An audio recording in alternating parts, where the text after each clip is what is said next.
July is just 2 months away from September, when the current 2008 Farm Bill extension expires.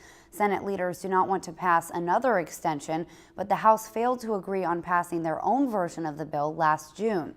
Hannah Tran has more on local frustration and efforts to compromise at the local level.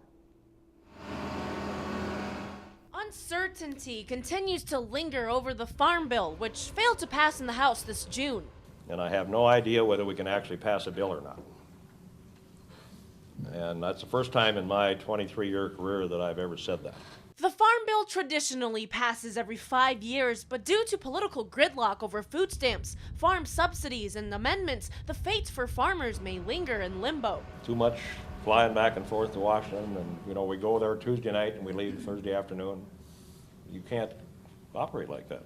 U.S. congressmen and state legislators met in Little Falls to emphasize the partisanship that's impeding the bill's progress. At the local level, the picture is different. The problem we're facing at the federal level is just the drawing in the lines in the sands of both parties.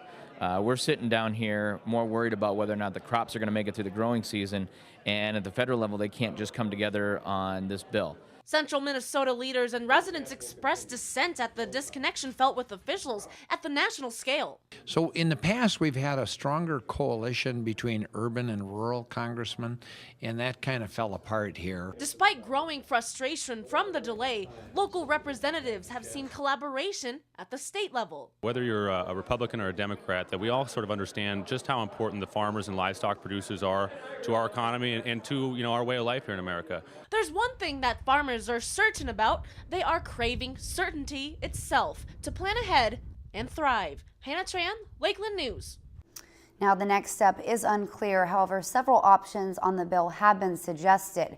There are clear bipartisan support for farm subsidy reform, local options for international food aid, and stronger support for local food infrastructure in the U.S.